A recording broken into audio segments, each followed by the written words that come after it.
Okay, so purihin ng Panginoon mga kapatid sa gabing ito at itutuloy po natin yung ating pong pag-aaral regarding our discipleship training. As what we are doing from time to time, tinatrack po natin yung ating pong pag-aaral. Meron tayong 4 na module na gusto pong kumpletuhin sa ating pong training. Ito po yung Module 1, Module 2, Module 3 at Module 4. Sa ating pong Module 1 is all about pursuing Christ. No? It's all about the gospel, the repentance, assurance of salvation, and then abiding in the word part 1 and part 2, tsaka yung prayer. Sa ating pong module 2, it's all about loving God. Ang mga nakapaloob na lesson dyan is yung attributes of God, part 1 and part 2, delighting in God, obeying Jesus, overcoming temptation, at saka walking by the Spirit. Yung ating module 3 is all about cultivating godliness. Ang mga nakapaloob na lesson is all about practicing the one another's, committing to the local church, the use of time, money and possessions, humility and forgiveness. At ang ating pong huling module na gusto nating tapusin is all about making disciples, fasting, spiritual gifts, evangelism, the cause of discipleship, disciples making disciples, and catching a world vision. So far, natapos na po natin yung buong lesson about Module 1, Pursuing Christ. Na kumpleto na natin yung gospel, repentance and faith, assurance of salvation, abiding in the word, part 1 and part 2, tsaka yung prayer. Sa module 2, we have already completed it as well, all about loving God. Ang mga natutunan natin dito, yung attributes of God, part 1 and part 2, delighting in God, obeying Jesus, overcoming temptation, tsaka walking by the Spirit. Sa ating module 3, where we are now, we are learning about cultivating godliness. Meron tayong 6 na lesson, but then so far, ang natapos lang po natin at the meantime ay yung practicing the one another's, committing to the local church. And we are now in lesson about the use of time. Inumpisahan po natin ito last time about lesson 15, the use of time, and we will just make a recap of what we have learned dahil hindi po natin na-record po yon so that we can really add this doon sa mga set of videos that we have already completed. Now, why do you think time is precious and priceless? Sinagot po natin yan during the time when we started our study about this lesson. We know that time is so precious and priceless and how we are called by the Lord to use our time wisely. No? At inumpisahan po natin yung lesson na yan, learning that time is a gift from the Lord, that none of us know how much of it we are allotted.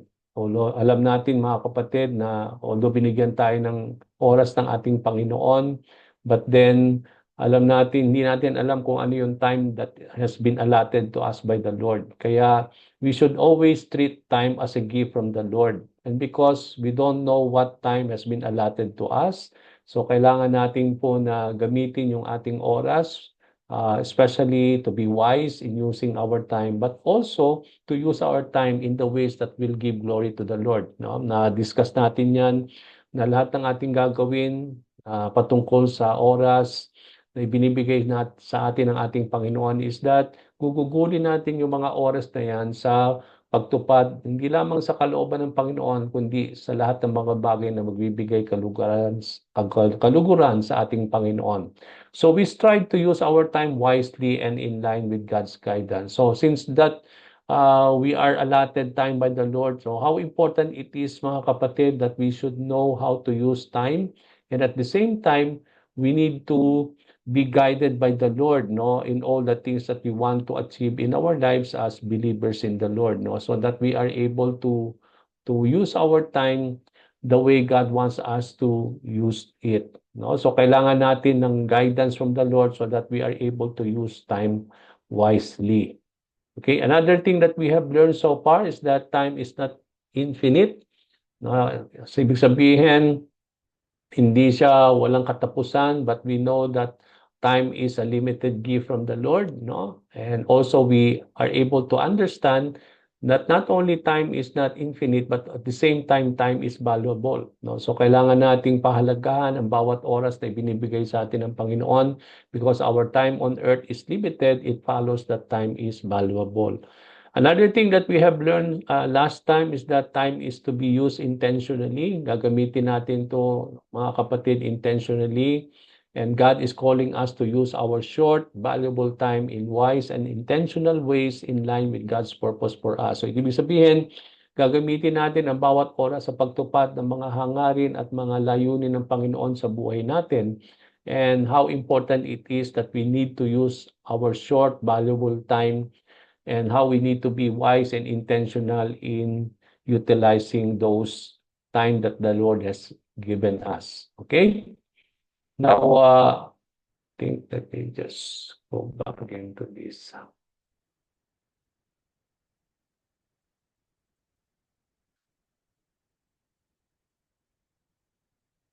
Okay, let me just go back again to the lesson.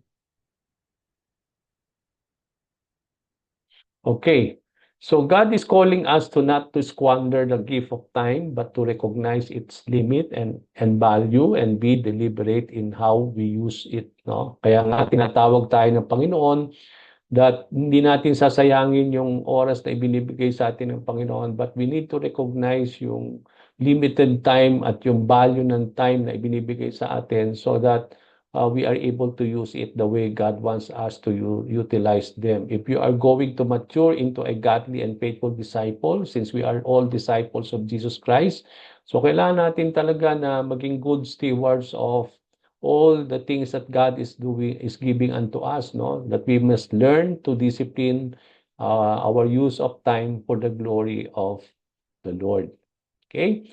Now, naimpusahan natin po yung ating pong lesson regarding the manual, and we studied Ephesians chapter 5 verses 15 to 17 yung ating pong pag-aaral last Friday and also last Sunday.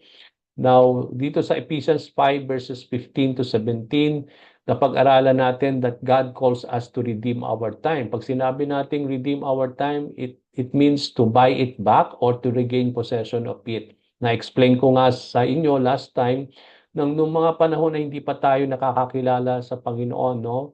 Na hindi natin pinapahalagahan ang oras, laging nakakalipas ang oras sa atin without utilizing it wisely. But then now that we are in the Lord, that we are called by the Lord to be good stewards of all the things na ibinibigay sa atin ng Panginoon. Lalo tigit sa lahat, ang mga oras at sandali na ibinibigay sa atin ng Panginoon, then we have to buy it back. No? We have to redeem our time. At kailangan nating i-regain na muli yung ating possession of it. Kung mga panahon na yon, hindi natin hawak ang oras natin, no? Na parang nalilipas lang ang oras na hindi natin to ginagamit ng mabuti, but then we have to regain the possession of our time, that we have to redeem it. Kaya yun po yung sinasabi dito ni Paul sa Ephesians chapter 5 verses 15 to 17, that we are to live wisely, no? Because we are now living in the end times and the days are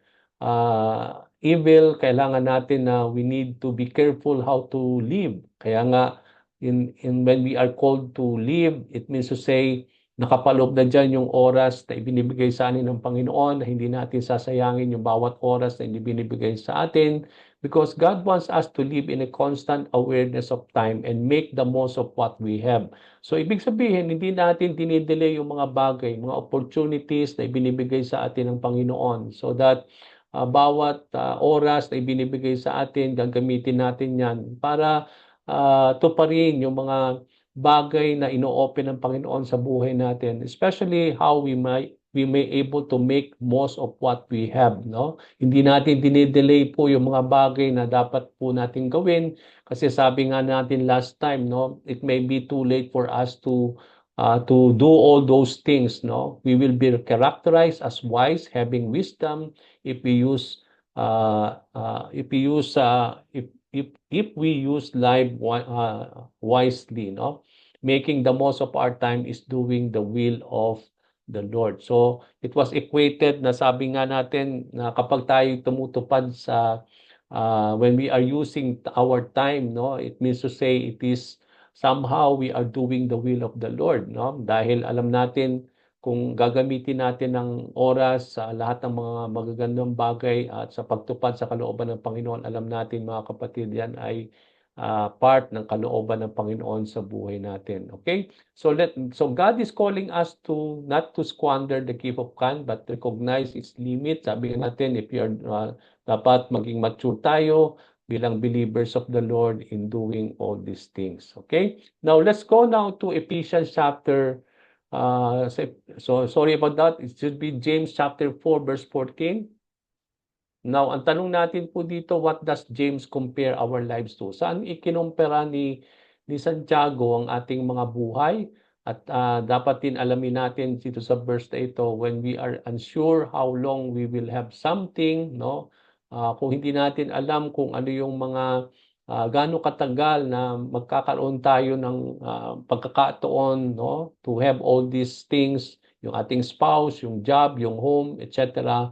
How do we value it? No? Paano ba natin papahalagahan yun? Okay, now, let's see now itong James chapter 4. Ang sabi po sa James chapter 4 verse 14, mga kapatid, why you do not even know what will happen tomorrow? What is your life? You are a mist that appears for a little while and then vanishes. Okay? Now, alam natin mga kapatid, no, yung context itong James chapter 4, it is yung somehow we are planning to do things, di ba? Na hindi natin po kinukonsulta kay Lord, no? Kung ito ba talaga ay kalooban ng Panginoon. Kaya nandito yung question mark that how we are able to plan by ourselves without even consulting God because we do not even know what will happen tomorrow, no? Hindi tayo pwedeng magplano na with assurance na ito talaga ay mangyayari tomorrow o sa isang buwan. So I believe that it is so important that na tayo ay binigyan ng Panginoon ng pagkakataon upang planuhin yung mga bagay patungkol sa ating buhay.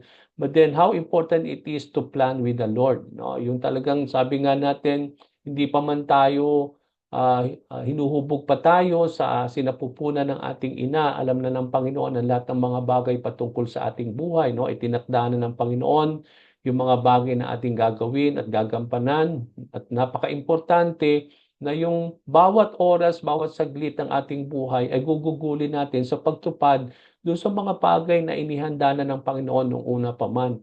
Kaya nga, hindi tayo pwedeng magplano na hindi ayon o in line with what the Lord has already prepared in the beginning.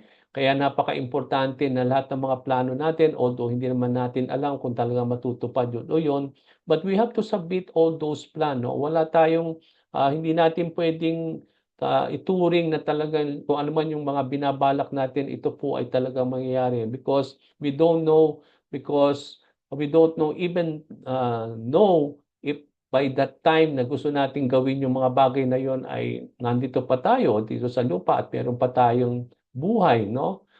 So we don't know even what will happen to us tomorrow. So what is your life, no? Ano bang paano ba natin titingnan ang ating mga buhay, mga kapatids? Kaya nga sabi ni Santiago, you are just like a mist that appears for a while and then vanishes. Di ba sa umaga may hamog, no?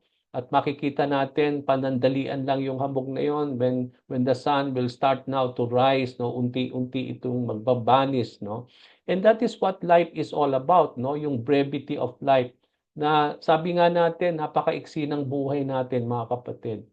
Kung makikita natin yung mga panahon ng mga sa lumang tipan, no, they live 900 years, mga 700 years, 600 years. But sabi nga natin, yung average ng year ng isang tao ngayon sa ating henerasyon is maybe around 70 to 80 years, no?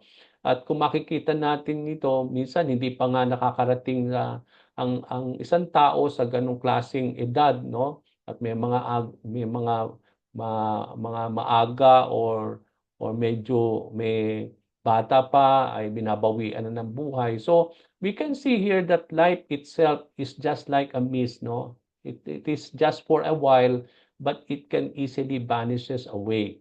Kaya dapat ganun natin tingnan ang ating buhay, mga kapatid, na kaya nga bawat araw pinapahalagahan natin yon, no? Kaya napakahalaga pag binigyan tayo muli ng Panginoon ng kinabukasan, no? Today, gabi tayo, matutulog tayo mamaya, no? Then kinabukasan, masisimlayan na natin muli ang panibagong araw na yon. Enjoyin natin yung araw na yon, no? Tuparin natin yung mga dapat nating gawin sa araw na kinabukasan kasi Wag nating i-delay pa yung mga bagay na dapat nating gawin kung binigyan tayong muli ng panibagong kinabukasan ng Panginoon. So gawin na natin yung mga bagay na nade-delay, no? Wag na nating i-neglect yung mga bagay na dapat bigyan ng pansin, yung mga opportunity na nandyan yan. Kasi we don't know what will happen kung meron pa tayong panibagong araw after tomorrow, no? Kaya nga napaka-importante na we have to see all these things, no? Ito po yung tinatawag nating yung brevity of life, no? Life is very short. Kaya kailangan natin talaga na i-maximize yung bawat oras at bawat minuto at bawat saglit na ibinibigay ng Panginoon sa bawat isa sa atin. Kaya napaka-importante po na tingnan natin itong passage na ito ni Santiago. Now, ang sabi dito, what does James compare our lives to? Saan hinalintulad ni James yung ating buhay? Sinabi niya dito that James compares, no? Kinumpare niya yung ating life as a vapor that appears for a while and then vanishes away. So, yun nga yung sinabi natin kanina, in-explain ko na hinalintulad ang ating buhay na parang isang vapor lang, no? Na yung parang hamog that appears for a while in the early morning, no? But then it easily vanishes away. So that ganun natin dapat tingnan ang ating buhay, no? It is something that James compare our lives to. Now, when we are unsure how long we will have something, no? For example, paano natin malalaman, no? Hindi naman natin alam talaga, no, how long we will have our spouse, yung ating mga asawa, no? How long we will have our job, no? Hindi natin alam hanggang kailan ba tayo magkakaroon ng trabaho, no? How long we will have our home and everything that we have in our lives, no? And then how do we value it? Paano natin iba-value yung mga lahat ng meron sa tayo sa ating buhay po, mga kapatid, based on this passage of James chapter 4 verse 14. So it means to say, ang sabi dito, we value it much more greatly than something that we are sure to have for a long time. Okay? Yung mga alam natin na parang hindi magtatagal, no? For example, yung ating mga pamilya, mga mahal sa buhay, na kagaya natin, hindi rin natin alam kung hanggang kailan sila mabubuhay sa ating sa lupa, no? At alam natin panandalian lang din yung kanilang buhay. So kailangan natin pahalagahan yung mga ating mga pamilya, yung ating mga mahal sa buhay, compare naman do sa mga alam natin na meron tayo na magtatagal for a long time. Okay? Ititreat natin yung mga bagay at mga tao na alam natin na we don't know how long we will have them or we will able to be with them, no? Kaya nga sabi ko, kailangan natin pahalagahan yung mga oras na kapag nandun tayo sa pamilya natin, no? Sa ating mga mahal sa buhay. Kasi nga, we value them so greatly and we don't know how much long we will have them in our lives, no? Compare sa mga bagay na walang makabuluhan, no? Na alam naman natin na we will not treat these things na alam natin na pwedeng magtagal naman compared dun sa mga bagay at mga na meron tayo na alam natin na panandalian lamang. So here we value it much more. We have to value yung mga alam natin na hindi natin alam kung hanggang kailan natin sila makakapiling. Kagaya ng ating mga asawa, ating mga pamilya, no? Hindi natin alam yun. Yung ating trabaho, hindi ninyo alam kung hanggang kailan kayo na meron kayong trabaho dito sa Aman, no? So kaya pahalagahan ninyo. Compare with those things na alam natin na that you have it for a long time, no? We have to value those things more than the things that we have, that we are sure that we will have all those things for a long time. So dito tinitingnan natin yung mga bagay na meron sa atin, na yung mga alam natin na panandalian lang natin na makakasama at magkakaroon tayo ng mga bagay na yun, yun ang pinapahalagahan natin. Binibigyan natin more time on it.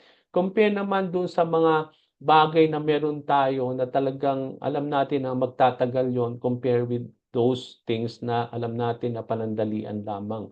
So this is how we need to treat those things, no? Kaya napaka-importante po yung sinasabi dito ni James, especially that we don't know our lives, no, our how short is our time here on earth as the Lord has allotted us. No? Kasi hindi nga natin alam yung time na inalat sa atin ng Panginoon, kaya dapat nating pinapahalagahan po yung bawat saglit at bawat minuto na ibinibigay ng Panginoon sa bawat isa.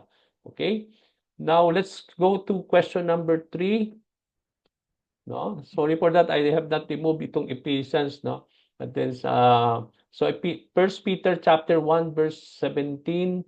Now dito sa 1 Peter chapter 1 verse 17, no, how does Peter describe the length of our lives? So tingnan naman natin kay Peter. Kanina nakita natin yung ating yung word of the Lord with James, no, how James talk about yung brevity of life.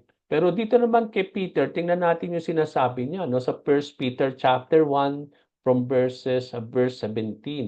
So ang sinasabi dito, how does Peter describe the length of our lives? Titingnan natin kung paano inilarawan ni Peter yung buhay.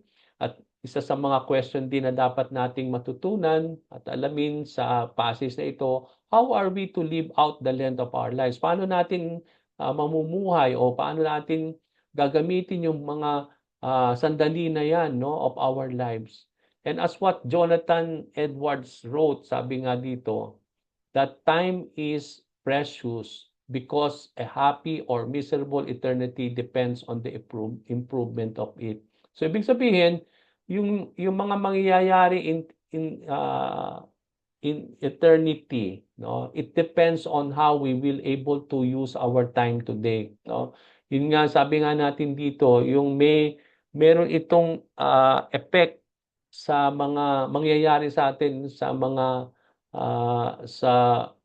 in eternity, no, at nakadepende yon sa ating pong how we are able to use our time, no, here on the time that we have been given by the Lord. At sabi nga ni Jonathan Edwards na ganun ka-precious ang oras. Bakit ito precious is because kung magiging happy man o magiging miserable yung ating mangyayari sa atin sa eternity, nakadepende po yun sa mga ginagawa natin ngayon, no? Kaya nga sabi ko nga, no, paano kung isang tao hindi nakakilala kay Lord, itong taong ito, at ginugugol niya yung oras niya ng hindi nakakilala kay Lord, no? At alam natin itong oras, yung time niya dito sa lupa is so important kung sa ano yung magiging kahinatnan ng kanyang buhay in eternity, no? Kaya nga makikita natin doon, it will become a miserable eternity for a person na hindi nakakakilala sa Panginoon. Kaya tayo naman ng mga nakakakilala sa Panginoon, we will make our time so precious is because may kinalaman ito sa ating pong eternity, no? Kaya nga napaka-importante how we need to somehow make our time so precious is because sabi doon, it can be a happy or miserable eternity on us. Miserable in the sense na sabi ko nga, although lahat naman tayo saved na, no, but then sabi ko nga last time, no, we will miss the opportunity to be rewarded by the Lord, no, to receive some crowns from the Lord if we will not take hold yung mga bagay na gusto ng Panginoon na gawin natin dito sa ating oras na ibinigay niya sa atin, no. So yung mga nangyayari sa ating time today has something to do with eternity. Kaya napaka-importante ito. Kaya nga, ang sabi dito, do you agree or disagree with that statement na sinabi ni Jonathan Edwards? At bakit we are agreeing or we don't agree with it? Okay? Now, ang sabi po sa 1 Peter chapter 1 verse 17, ang sabi dito, since you call on a Father who judges each person's work impartially, live out your time as foreigners here in reverent fear. Okay? Kaya nga dito, sabi dito ni Peter, no, since we are calling on the Father, no, sa ating Diyos Ama sa langit na siyang magja-judge sa atin, no, sa lahat ng mga ating mga ginagawa, that our Father will judge us, no, each and every one of us in each person's work, no, impartiality, no? And so that's why we have to live out our time as foreigners here in reverent fear. Ang Panginoon kapag siya ay naghuhusga, hindi po siya merong favoritism, no?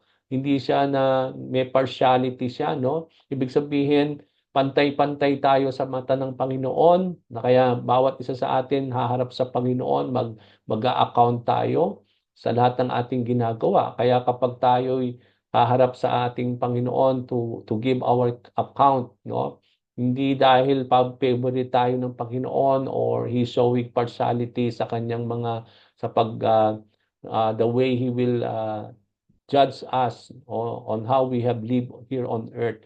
Kaya napaka-importante mga kapatid dahil ang Panginoon Diyos natin hindi pwedeng suhulan, no, na in our time today yung mga judges, it can be na pwedeng maging corrupt, na pwede silang suhulan, no, that they can judge with partiality and being corrupt. But when it comes to our Father in heaven, when we face ourselves before the Lord, no, alam natin na wala siyang kinikilingan, wala siyang favoritism, kaya nga napaka-importante ang bawat isa sa atin that we will able to live out our time as foreigners here in a reverent fear. No, kahit nandito tayo sa mundong ito na puno ng mga pasakit, mga bagay na hindi maganda, inilagay tayo ng Panginoon, no?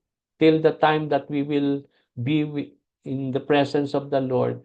And that's why kahit tayo mga foreigners here on earth, no? 'Di ba sabi nga natin, we are aliens and foreigners of this world. Is because this is not our world, no? But then, even though we are foreigners here, no? But then we are called by the Lord to still live out our time here. No? Na talagang gawin nating makabuluhan yung ating oras dito sa lupa. Na kahit hindi ito ang permanente na place na atin at naghihintay tayo sa taktang oras na tayo po ay dadali ng Panginoon sa kanyang presensya. But then we are called to live out our time here on earth with reverent fear, no? Yun nga na naman, no? Nandiyan na naman yung reverent fear, yung fear of the Lord, no? Yung when we talk about reverent, ito yung merong pagsamba, may pagpapakumbaba, no? When it comes to the Lord. And then there is always this reverent fear in our lives, no? Hindi ito yung parang natatakot tayo sa Panginoon when we talk about fear of the Lord. But it is a reverent fear, having that awe, no? Yung having that kind of humility na sabi nga natin na ayaw nating makagawa ng mga bagay na ikalalabag sa kalooban ng Panginoon, na ikasasakit ng puso ng ating Panginoon, no?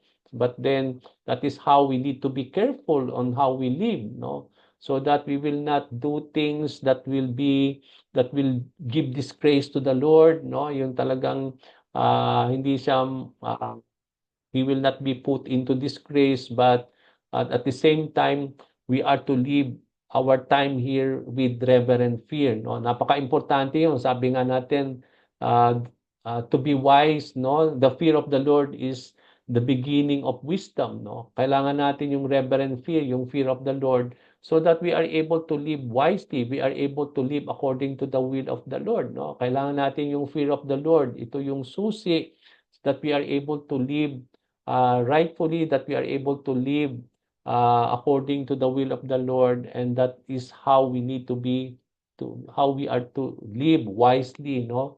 We can live wisely if we know how to live out of reverent fear to the Lord, no? So kailangan natin yung reverent fear, mga kapatid, so that we are able to live wisely, we are able to live the time that we have here on earth, even though na we are just temporary ang ating pong stay dito sa lupa. Okay? Tingnan natin yung answer dito. How does Peter describe the length of our lives? No? Peter describes the length of our lives as the time of your stay on earth. No, yung pang alam natin mga kapatid na yung oras natin dun sa lupa, it may be somehow that this is our time, no? Ito na rin yung ating oras na maiklong oras na ibibigay sa atin ng Panginoon. So it may be that somehow that yung length ng ating buhay dito sa lupa is the same time that you are staying here on earth, no? Kasi hindi natin alam kung uh, buhay pa tayo sa pagdating ng Panginoon. It may be all of us or some of us may be already wala na tayong buhay sa pagdating ni Lord. Kaya nga, habang nandito tayo mga kapatid, we have to live our stay here with reverent fear, no? Maaring hindi na natin makita yung pagdating ni Lord, or pwede rin naman ding makita natin yung pagdating ni Lord. But if not, then we have to treat yung ating length of our time here as the length of our lives. Yun yung sinasabi ni Peter, no? Na para bang tinitingnan natin yung ating stay here on the earth is the length of our lives, no? At napaka-importante po na talagang hindi natin alam kung ilang years tayo mabubuhay dito sa lupa. And if that will be the case, no, yung iguguguli nating buhay dito sa lupa, yun din yung magiging haba ng buhay na maaring yun ang ibibigay din ng Panginoon sa atin. We don't know if we will still witness yung pagdating ni Lord, no? If not, then we can say that yung ginugol mo din sa lupa ay yun yung length ng buhay mo na ibinigay sa iyo ng Panginoon, no? Kung tayo po ibabawian ng buhay ng Panginoon. Come to think of this, no? Kasi kung makikita ko, no, na para bang when I see myself, no, I'm now 64 years old, no? Nung ako po ay pumunta ng UAE, I am just almost 30 ano lang, no? Mga 31 lang ako noon nung nagpunta ako ng UAE. So it means to say half of my life ay ginugol ko na sa UAE, no? Outside the Philippines, no? Come to think of that, no?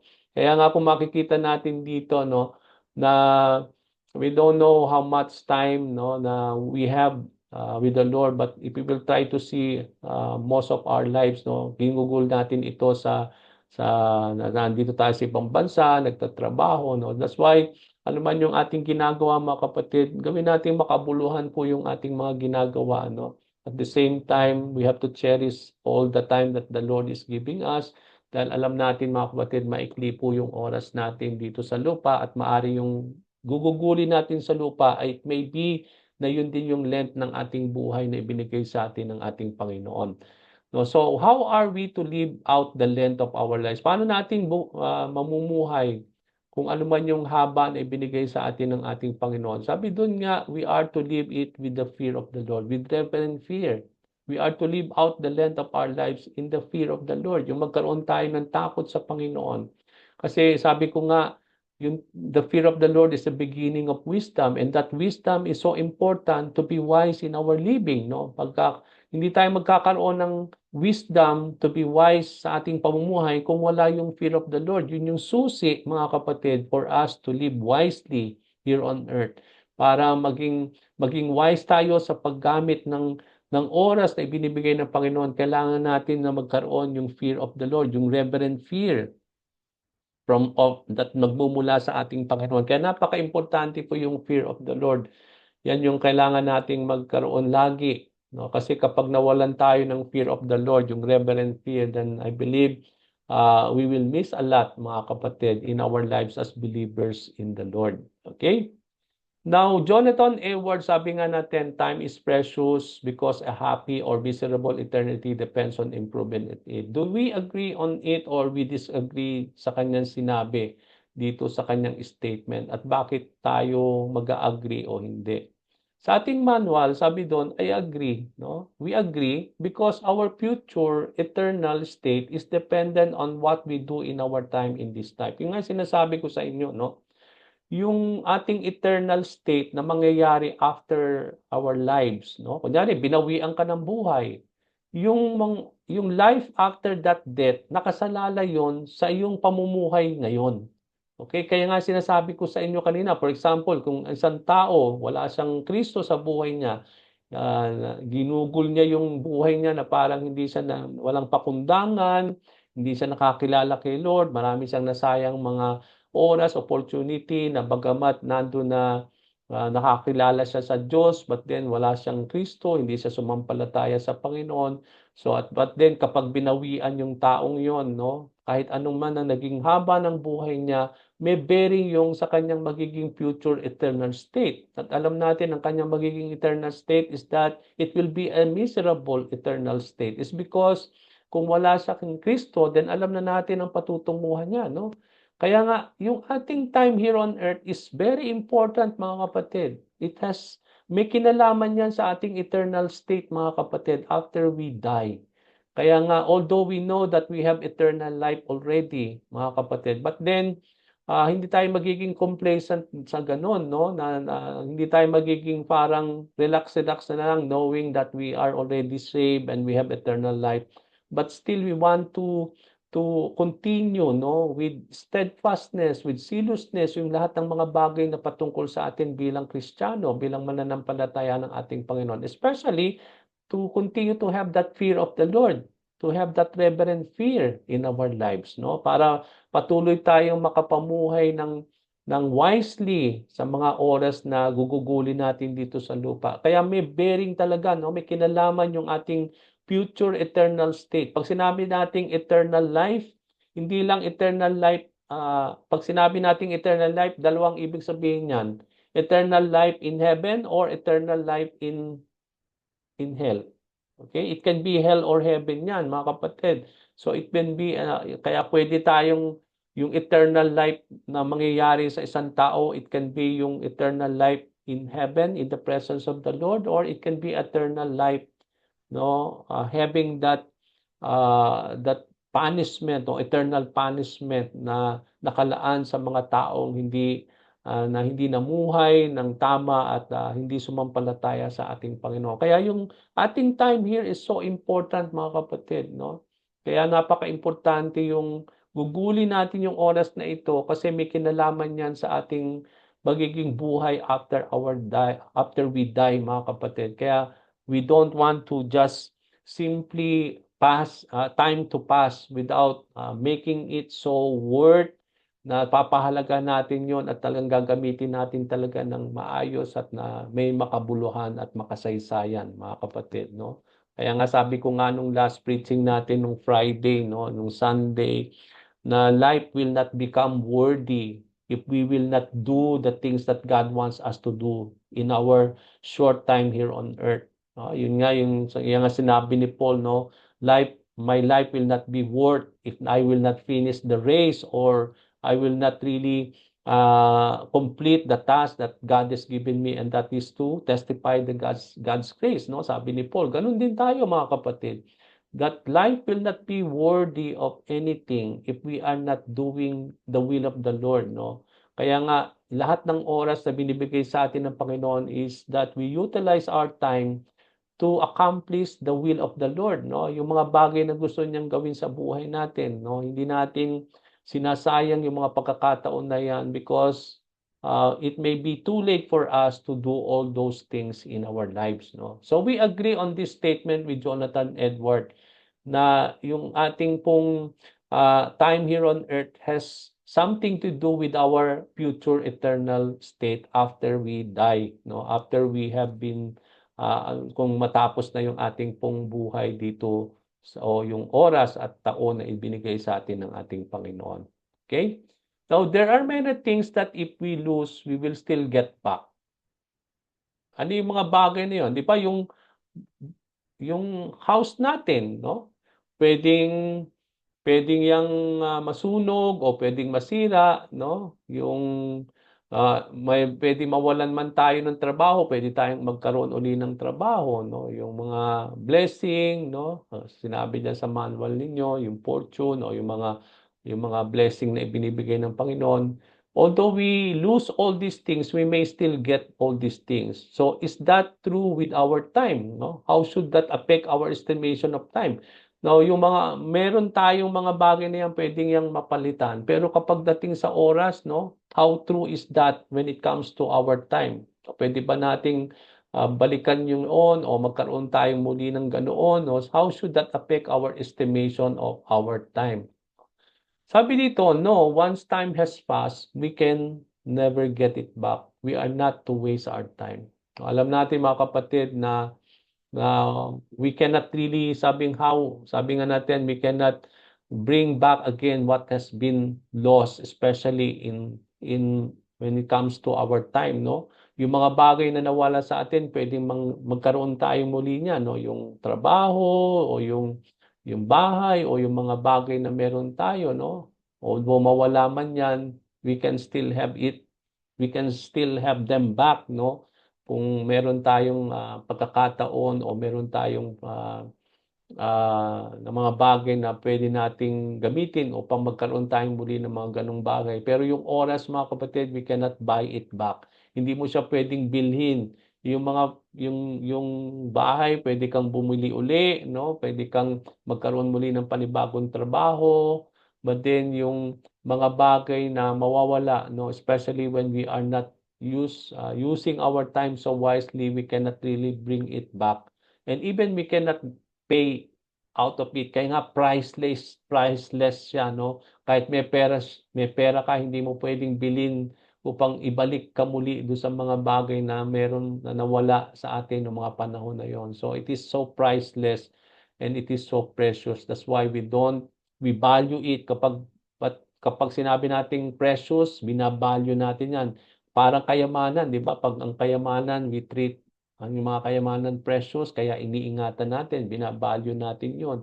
So, ganun din ang oras, no? It is precious, that's why we have to value it. It is priceless, hindi pwede itong bilhin, but then that's why we have to not to waste it, no? Kailangan natin talaga na gamitin ang bawat oras na hindi tayo dapat na ayaw natin yung nanghihinayang tayo ng mga pagkakataon na iyon na hindi natin ginawa ng mga panahon at oras na iyon na meron tayong pagkakataon, but then kung hindi natin yun ginamit, hindi na natin kayang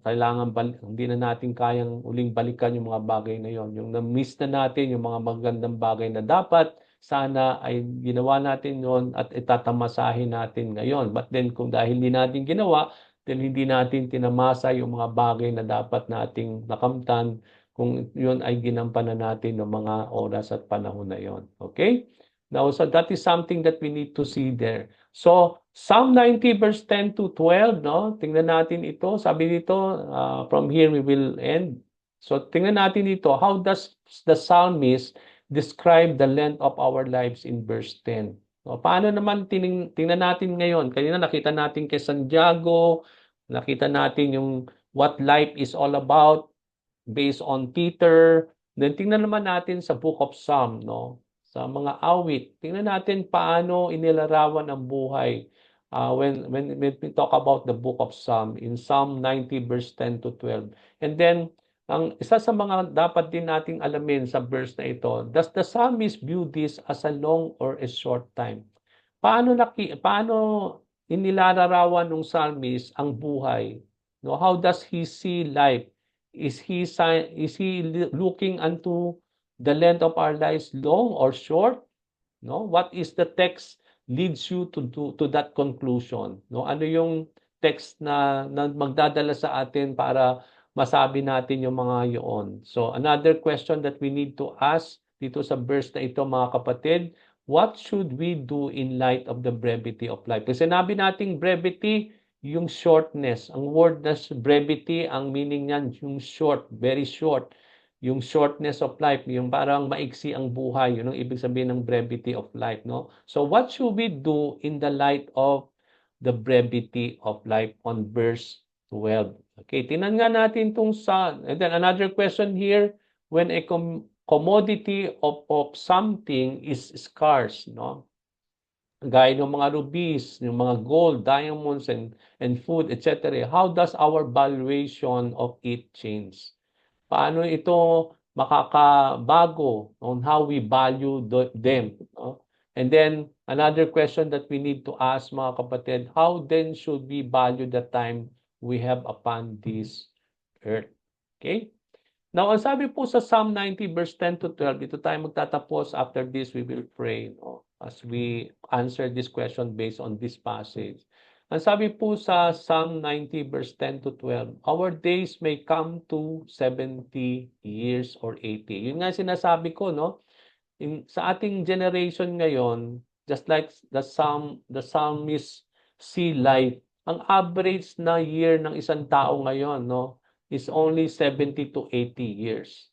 Okay? So, blessed ka na kapag nalampasan mo yung 80 pataas, no? Meron pang mga nakaka-survive till 90. Yung mother ko po is already 92 years old. Malakas pa siya, no? Yung talagang malakas pa yung mom ko na although she is already 90 years old, no? Malinaw na malinaw yung mata. Ako nga may salamin siya, wala siyang salamin. Ang linaw na linaw yung mata niya. Kapag nagbabasa siya ng Bible, she don't need any eyeglasses at all, no?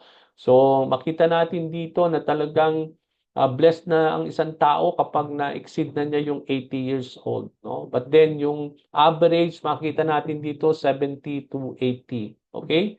Now our days may come to 70 years or 80 if our strength endures, no? Kaya nga ang sabi dito ng psalmist, aabot tayo ng 70 to 80 kung ang ating kalakasan will endure, no? Kung we still have enough strength in our lives. Yet the best of them are but trouble and sorrow. Kaya nga, sometimes, kaya umiiksi ang buhay ng tao is because of what we are bearing sa ating buhay, no? Dahil may mga trouble tayong pinagdadaanan, may mga kapigatian, sometimes nakakaapekto yan sa magiging haba ng buhay natin, okay? Come to think of this, di ba? Kapag problemado ang isang tao, no?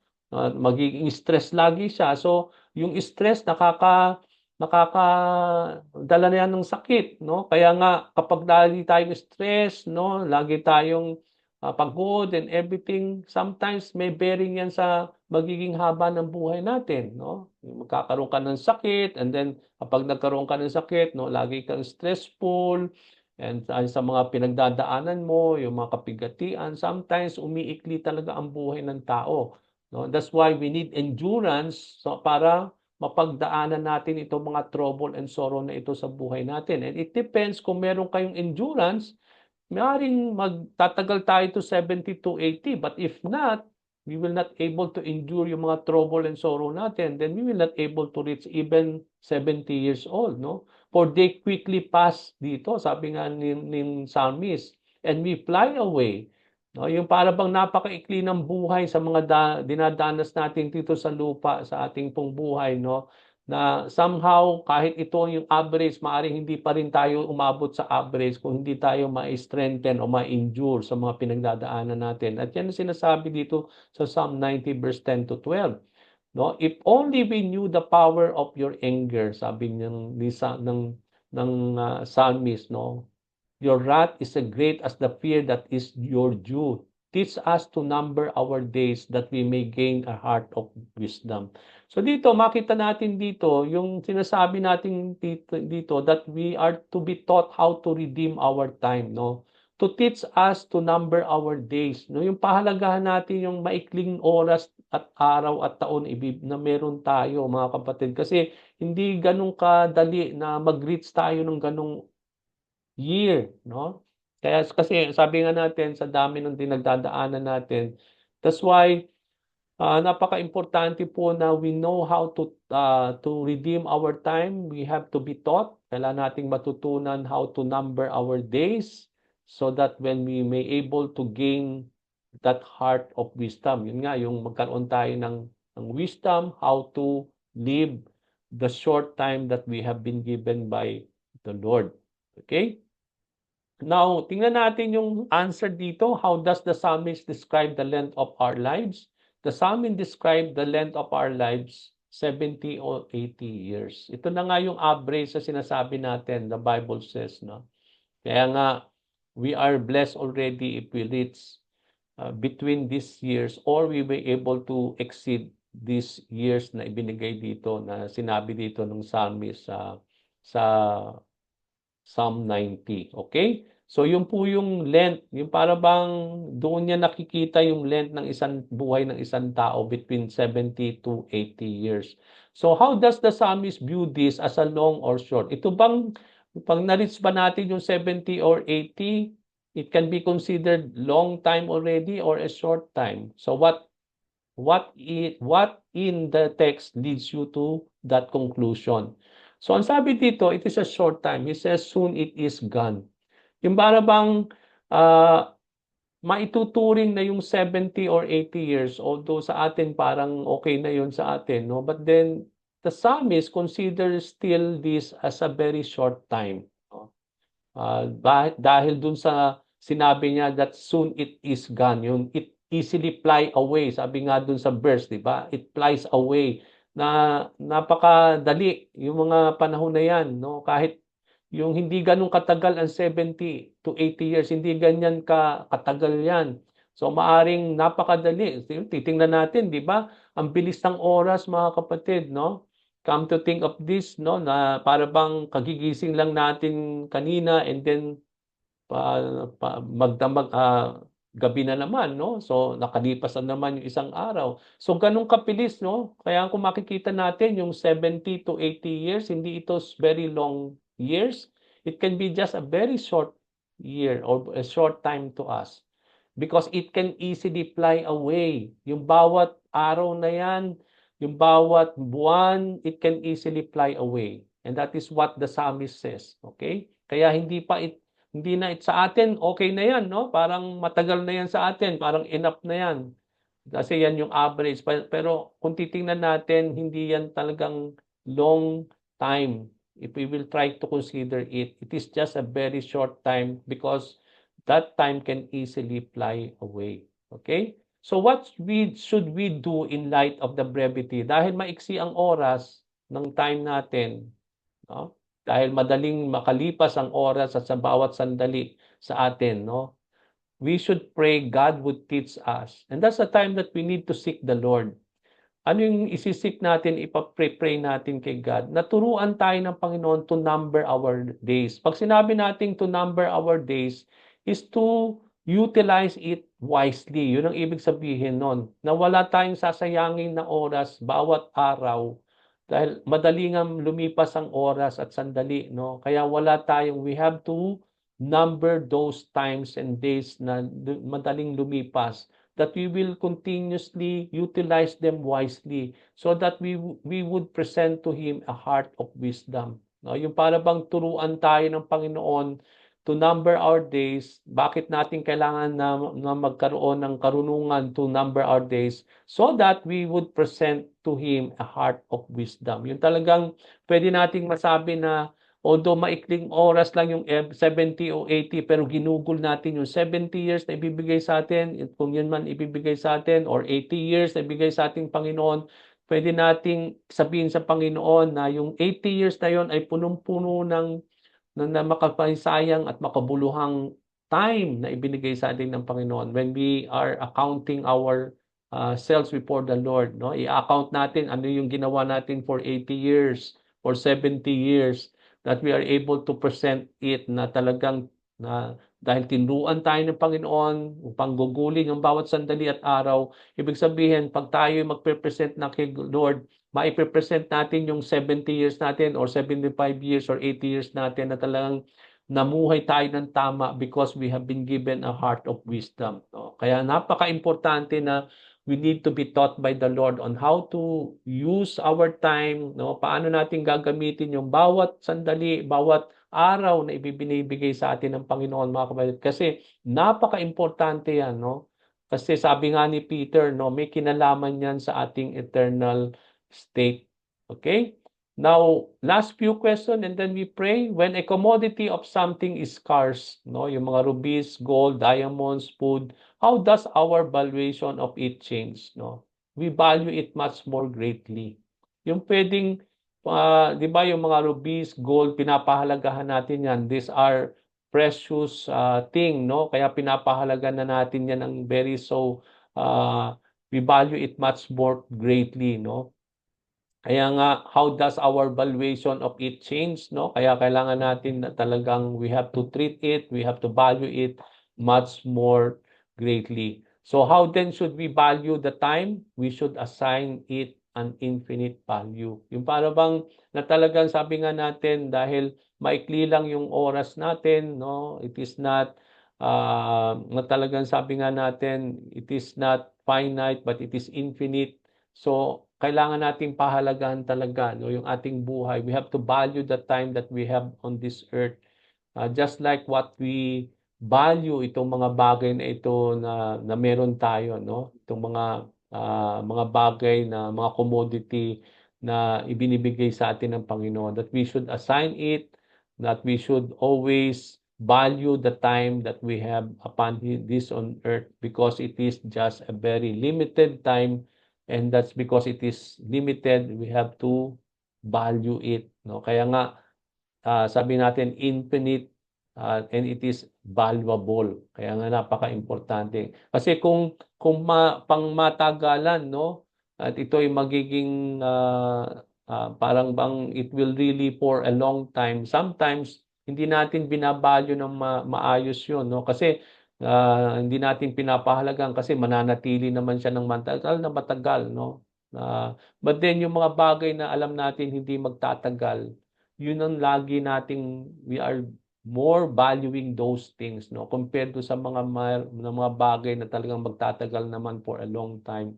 But compare with food, for example, yung ruby, yung gold, yung diamond, although mga precious stones to, mga precious things, no, compare with food na napakadaling mapanis yan, no, compare with madaling masira, pwedeng madaling itapon kagad, no.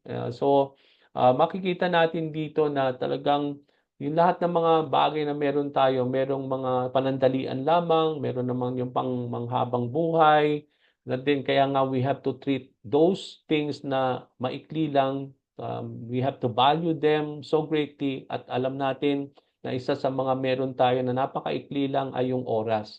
Kaya we have to value it more greatly and much more, sabi nga natin, and we are to be taught by the Lord on how to utilize those time na ibinigay ng Panginoon sa bawat isa sa atin. Okay? So from here, we will stop. I think we still have several questions to answer, no? To complete this lesson, but we will stop from here. So let me just stop the share, and then we will try to stop also our recording.